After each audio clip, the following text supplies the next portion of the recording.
I walked into the apartment that evening, expecting nothing unusual. Just the usual.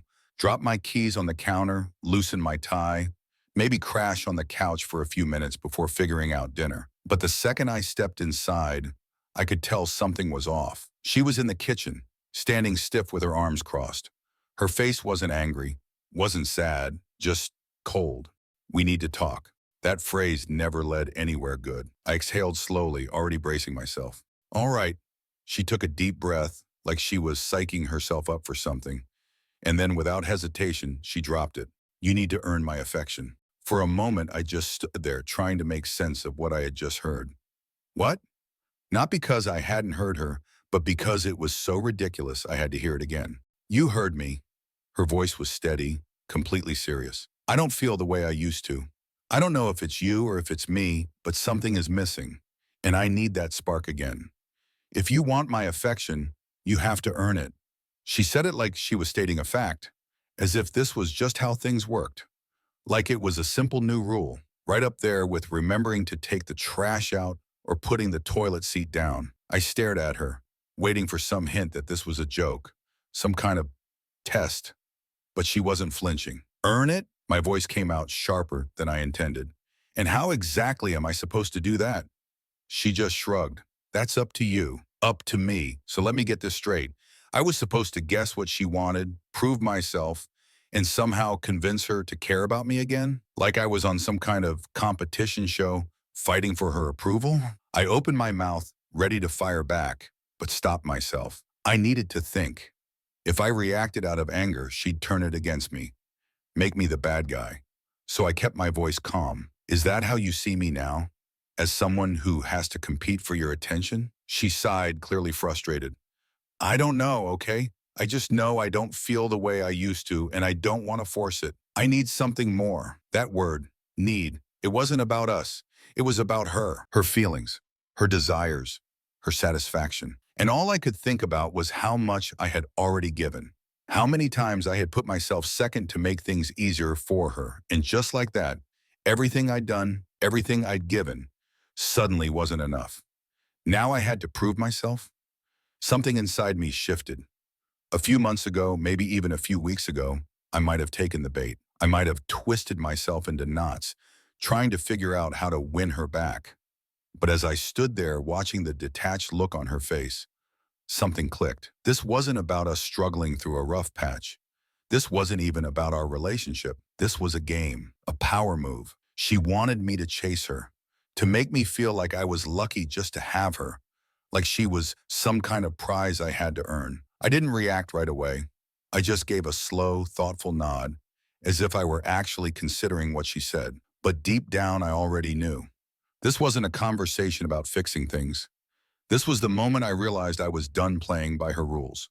And the first thing that stood out to me, how completely at ease she was after throwing that ultimatum my way.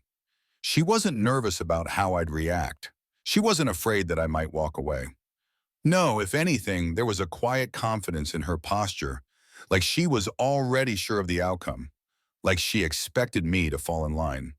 That was my first warning sign. So I made a decision. I wouldn't react, I wouldn't chase, I would just watch. At first it was subtle, little comments here and there, testing the waters. "You used to surprise me more," she said over coffee one morning. I just nodded, not giving her anything to work with. That night, she sat across from me on the couch, scrolling through her phone. After a few minutes, she sighed, loud enough for me to hear. "I just want to feel excited again, you know? Like in the beginning." I stayed silent. No reaction. That's when she started pressing harder. She slipped comparisons into our conversations, casually, like she wasn't deliberately trying to get under my skin. A guy at work planned this incredible weekend getaway for his wife. So romantic. I recognized it for what it was. Bait. Another time, she mentioned how her friend's boyfriend was always doing little things to make her feel special. I refused to bite, and the less I engaged, the more frustrated she became. I could see it in her expression, in the way her voice lost that casual edge. She wasn't looking for love. She was looking for control. She wanted me to prove something, to make me earn her approval. But I wasn't playing along. Then came the real test. One evening, she got all dressed up for a night out with her friends. Nothing unusual there. She went out plenty of times before, but this time, something felt different. That night, something was different. She didn't just get ready, she put on a show. Standing in front of the mirror, adjusting, checking, making sure every angle was perfect. It wasn't about looking good for herself. It was about making sure I noticed. When she walked past me to grab her purse, she paused, just long enough for me to feel the weight of her silence before she spoke. "I don't know when I'll be back," she said, her tone light, almost careless. "Might be late." Her eyes stayed on me, waiting. She wanted me to ask where she was going, who she'd be with, maybe even let a little jealousy slip. I took another sip of my drink and leaned back. "All right, have fun." For a split second, I caught it, the flicker of irritation in her eyes before she turned away. That moment confirmed what I was already beginning to understand. This had never been about fixing anything. It wasn't about us working through something real. She was checking to see how much power she still had over me. And the more I refused to give her the reaction she wanted, the more unsettled she became. At first, it took effort. Every part of me wanted to call her out, to say I saw through the act, to force her to admit what she was doing. But I knew better. She wanted emotion, anger, frustration, anything that proved she still controlled the narrative. So I shut that instinct down. I stopped giving her anything to work with. My life carried on like usual. Work, gym, old hobbies I hadn't touched in years. At home, I was there, but I wasn't engaged. Not distant, not cold, just indifferent. And that's when the shift began. At first, she seemed satisfied, as if assuming I was just giving her space to miss me, to crave what she'd pushed away. But when days passed and I still didn't chase, I saw something change in her. One evening, while she was scrolling through her phone, she suddenly spoke without looking up. "You never asked me about my day anymore." I barely glanced at her. "You don't seem interested in telling me?" She hesitated, like she hadn't expected that answer. The test became more deliberate after that. She'd talk about how alive she felt going out, how much fun she was having. I'd nod, barely acknowledging it. She started dressing up more, even when she had nowhere in particular to be. Pausing at the door, lingering just long enough for me to say something, anything, to acknowledge her, to feed her need for validation. I didn't. And that's when I saw something shift. The irritation faded, replaced by something else. Uncertainty. One night she came home late, later than usual. I was in the kitchen making myself something to eat, completely at ease. She set her purse down louder than necessary, the sound sharp in the quiet space. A deliberate move. She was testing me again. "Do you even realize how late it is?" Her voice was sharper now, carrying an edge I hadn't heard before. I glanced at the clock, then back at her. "Yeah." She folded her arms across her chest, her eyes locked on mine.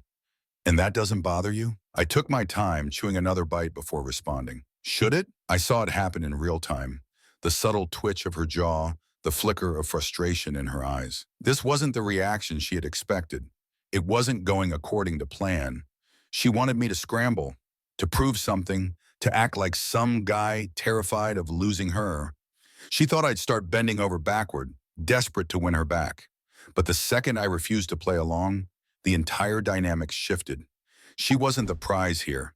She was just testing how far she could push, how much control she still had. And I had decided that my limits weren't up for negotiation anymore.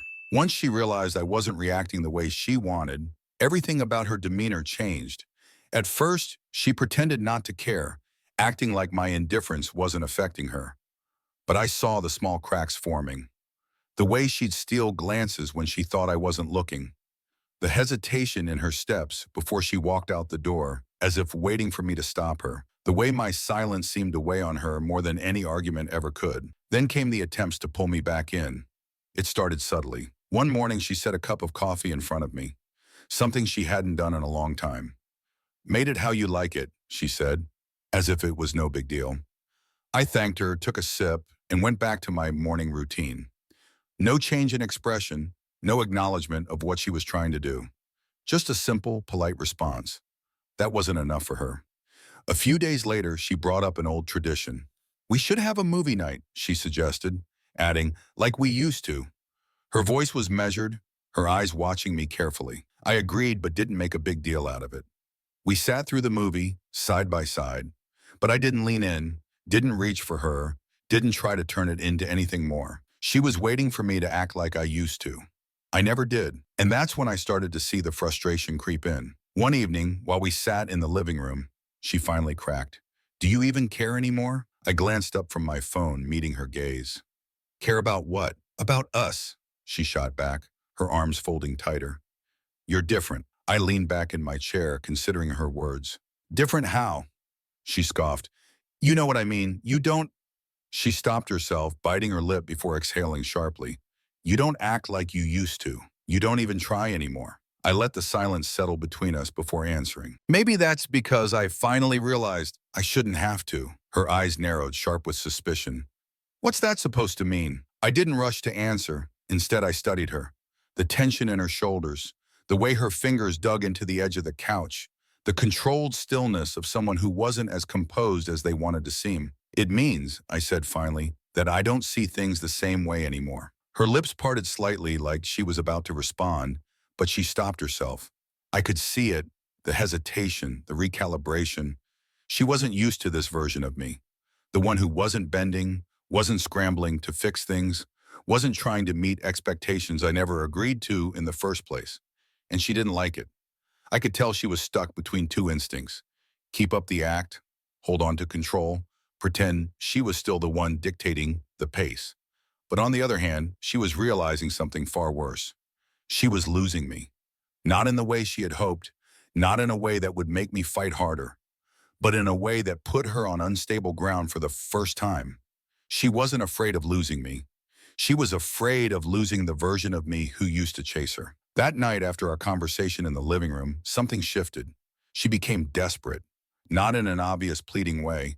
She had too much pride for that, but I could feel it. Suddenly she was overly affectionate. Her touches lingered longer than before. A brush of fingers, a casual lean against me, soft smiles she hadn't given in months. But none of it felt real. It wasn't love. It wasn't an effort to rebuild. It was manipulation dressed as tenderness. And I saw right through it. One night as I was getting ready for bed, she hovered in the doorway before finally stepping inside and sitting next to me on the edge of the mattress. Can we talk? Her voice was softer now, careful. I put my phone down and nodded. Sure. She stared at her hands for a moment before speaking. I don't want things to be like this. Like what? I asked. She swallowed, then lifted her gaze to mine. Like you're pulling away. I held her stare, then nodded. Maybe I am. I saw the way her expression shifted at my honesty.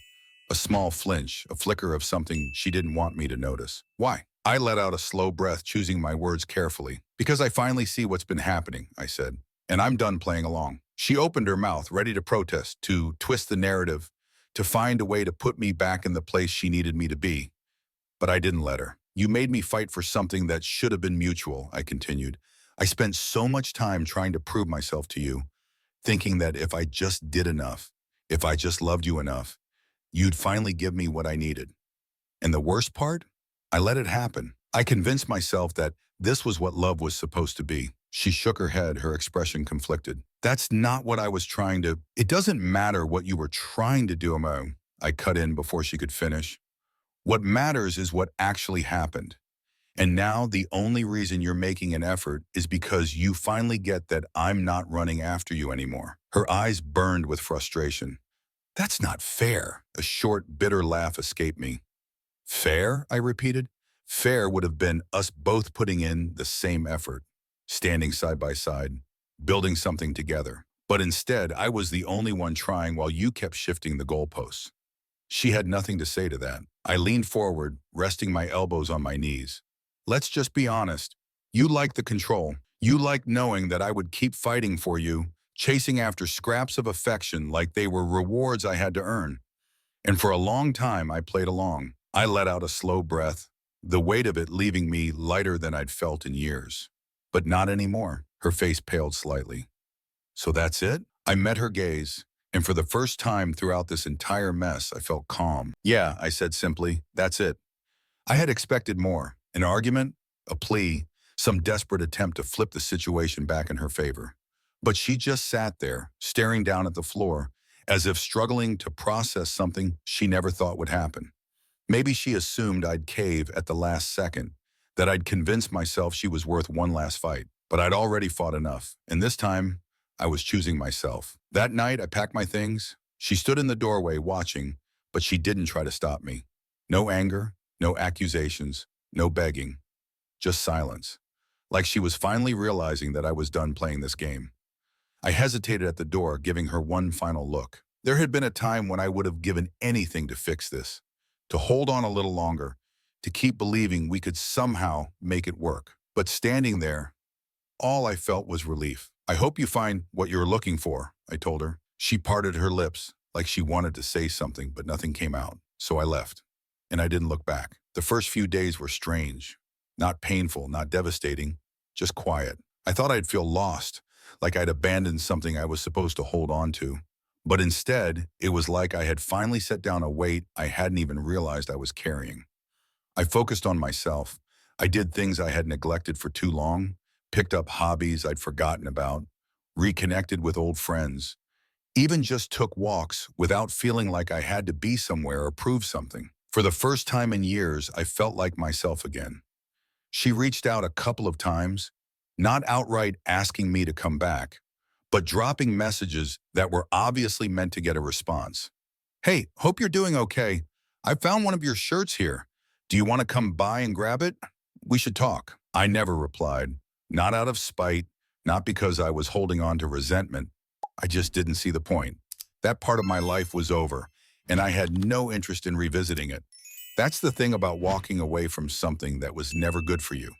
It's not the person you miss. It's the version of them you convinced yourself they could be, the illusion of what you wanted it to become. But once you make peace with the fact that it was never truly yours, letting go stops feeling like a loss. I have selected 2 more videos that I think you will enjoy. Don't forget to subscribe to the channel. It helps us a lot.